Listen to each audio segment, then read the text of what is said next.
क्या हमारा पड़ोसी मुल्क बांग्लादेश भी म्यांमार और पाकिस्तान की राह पर चल पड़ा है, या फिर चीन की चालबाजियों के आगे लोकतंत्र ने घुटने टेक दिए हैं? कई दिनों से बांग्लादेश में चल रहा आंदोलन अब उग्र हो चला है और हालात इस कदर खराब हो चुके हैं कि प्रधानमंत्री शेख हसीना को देश छोड़कर भागना पड़ा है। बेकाबू आंदोलनकारियों के आगे कानून व्यवस्था ने लगभग दम तोड़ दिया है। राजधानी ढाका हुड़दंगियों के हवाले हो चुकी है और प्रधानमंत्री निवास में अराजकता के निशान चारों ओर दिखाई दे रहे हैं। गृह मंत्री के घर को भी आग के हवाले कर दिया जा चुका है और सत्ताधारी पार्टी के दफ्तर को भी जला दिया जा चुका है। इतना ही नहीं, प्रदर्शनकारियों ने बांग्लादेश के निर्माता और शेख हसीना के पिता बंगबंधु शेख मुजीबुर रहमान की मूर्ति को भी तोड़ दिया है। बांग्लादेश में इतना सब कुछ हो रहा है कि लोगों के मन में अब सवाल उठ रहा है कि क्या अब बांग्लादेश खत्म होने की कगार पर है? प्रधानमंत्री शेख हसीना को कई दिनों पहले ही यह समझ आ गया था कि देश की कमान उनके हाथों से निकल चुकी है। फिर जब उन्होंने प्रधानमंत्री पद से इस्तीफा देकर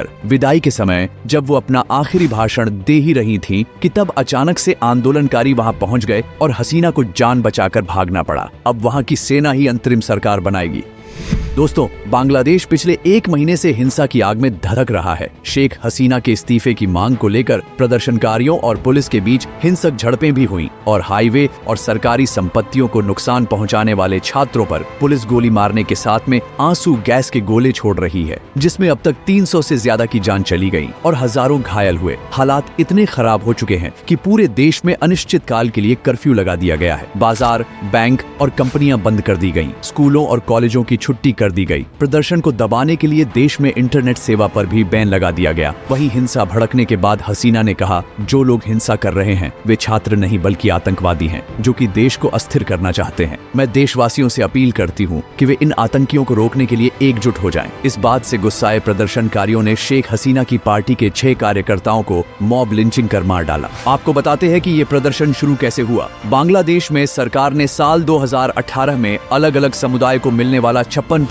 आरक्षण खत्म कर दिया था। वहीं इस साल 5 जून को ढाका हाई कोर्ट ने सरकार के फैसले को पलट दिया और दोबारा आरक्षण लागू कर दिया। इसके बाद पूरे देश में हिंसक प्रदर्शन शुरू हो गए, जिनमें 150 से ज्यादा लोगों को अपनी जान गंवानी पड़ी। हालांकि सुप्रीम कोर्ट ने 21 जुलाई 2024 को हाई कोर्ट के फैसले में परिवर्तन करते हुए आरक्षण की सीमा 56% से कम कर 7% कर दी। इसमें 5% स्वतंत्रता सेनानियों के परिवार को मिला है, जो पहले 30% था, और 2% एथनिक माइनॉरिटी, ट्रांसजेंडर और दिव्यांग के लिए तय कर दिया गया। सुप्रीम कोर्ट ने कहा कि 93% नौकरियां मेरिट के आधार पर मिलेंगी। सिर्फ 7% आबादी को ही आरक्षण का लाभ मिलेगा। इसके बाद आंदोलन धीमी पड़ने लगा था और प्रदर्शन भी धीमे होने लगे थे। लेकिन कोर्ट के फैसले के बाद हुए विरोध प्रदर्शन का नेतृत्व कर रहे 6 लोगों को डिटेक्टिव ब्रांच ने 6 दिनों तक हिरासत में रखा। इनमें से नाहिद इस्लाम, आसिफ महमूद और अबू बकर मजूमदार घायल थे। उनका हॉस्पिटल में इलाज चल रहा था, लेकिन डिटेक्टिव ब्रांच के अधिकारी इन तीनों को अस्पताल से उठाकर अपने साथ ले गए और इनसे आंदोलन को वापस लेने के लिए जबरदस्ती वीडियो बनवाया। और फिर गृह मंत्री असदुज्जमा कमाल ने लोगों को बताया कि इन लोगों ने अपनी इच्छा से आंदोलन खत्म करने की बात कही है। लेकिन जब उन आंदोलनकारियों को छोड़ा गया और इस पूरी घटना का खुलासा हुआ तो प्रदर्शनकारियों का गुस्सा और ज्यादा भड़क गया और तब से हर जगह दंगे करने लग गए। इसके बाद से ही प्रदर्शनकारी मांग कर रहे थे कि प्रधानमंत्री शेख हसीना सार्वजनिक तौर पर माफी मांगे, प्रधानमंत्री पद से हसीना अपना इस्तीफा दें, जो कि हसीना ने दे भी दिया। इंटरनेट कनेक्शन फिर से बहाली करें, कॉलेज और विश्वविद्यालय परिसरों को फिर से खोलें, गिरफ्तार किए गए प्रदर्शनकारियों को जल्द से जल्द रिहा करें। दूसरी ओर अगर शेख हसीना पर थोड़ी सी नजर डाले तो 76 साल की शेख हसीना ने इसी साल जनवरी में लगातार चौथी बार प्रधानमंत्री पद संभाला था। जनवरी में हुए आम चुनाव में हसीना की पार्टी अवामी लीग ने 300 संसदीय सीटों में से 204 सीटों पर जीत दर्ज की थी और लगातार 8वीं बार चुनाव जीता था। हसीना पहली बार 1986 में चुनाव जीतकर संसद पहुंची थी। बांग्लादेश के लोग पूर्व प्रधानमंत्री शेख हसीना के पिता शेख मुजीबुर रहमान को राष्ट्रपिता मानते हैं। दरअसल मुजीबुर रहमान ने ही भारत से मदद मांगकर बांग्लादेश को पाकिस्तान से आजाद कराया था, इसलिए मुजीबुर रहमान को भारत में बंगबंधु के नाम से बुलाया जाता है। जब बांग्लादेश बना था तब वहाँ के हालात सही नहीं थे। तब हसीना के पिता मुजीबुर रहमान ने शेख हसीना को भारत में रखा था, इसलिए शेख हसीना के बचपन से लेकर पढ़ाई लिखाई सब भारत में ही हुई है और इसलिए भी शेख हसीना का भारत से पुराना संबंध रहा है।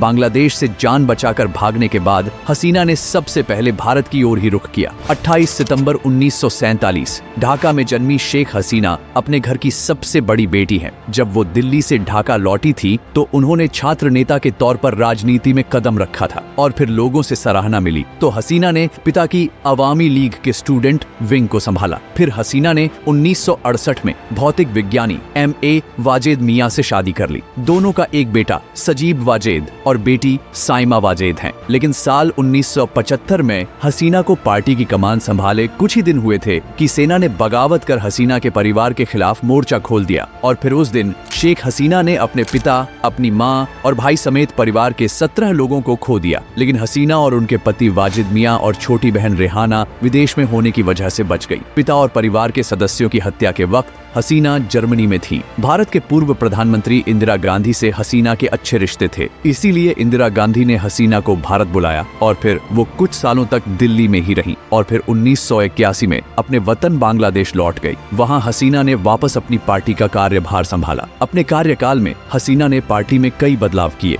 हसीना के प्रधानमंत्री के तौर पर यह 5वां कार्यकाल था। पहली बार वे साल 1996 से 2001 तक पीएम रही थीं। इसके बाद साल 2009 में फिर से प्रधानमंत्री बनी और तब से 5 अगस्त 2024 तक सत्ता पर बनी रही। अब सवाल ये उठता है कि पूरे घटनाक्रम के बाद क्या बांग्लादेश में फिर से लोकतांत्रिक सरकार बहाल हो पाएगी? तो देखिए, इसका इंतजार ही करना होगा क्योंकि वहां पिछले 15 साल से कोई दूसरी राजनीतिक पार्टी नहीं है। इसीलिए अभी सेना ही अंतरिम सरकार बना रही है और दूसरी पार्टी कब सरकार बनाएगी ये तो वक्त ही बताएगा। लेकिन एक सोचने वाली बात यह भी है कि कुछ महीने पहले जिस पार्टी ने 300 में से 204 सीटें जीती, उसकी नेता को एक विरोध प्रदर्शन के बाद इस तरह से देश छोड़ना पड़े और फिर 2 घंटे बाद ही सेना प्रमुख मीडिया के सामने बयान दे कि ये प्रदर्शनकारी नहीं बल्कि क्रांतिकारी है। इससे साफ पता चलता है कि इस आंदोलन के पीछे सेना की भी मिलीभगत है। बाकी आपको इस बारे में क्या लगता है, अपनी राय कमेंट बॉक्स में लिखना ना भूले और वीडियो इन्फॉर्मेटिव लगी हो तो एक लाइक जरूर कर दें। साथ ही ऐसी ही और इन्फॉर्मेटिव वीडियो देखने के लिए चैनल को भी सब्सक्राइब कर दें। धन्यवाद।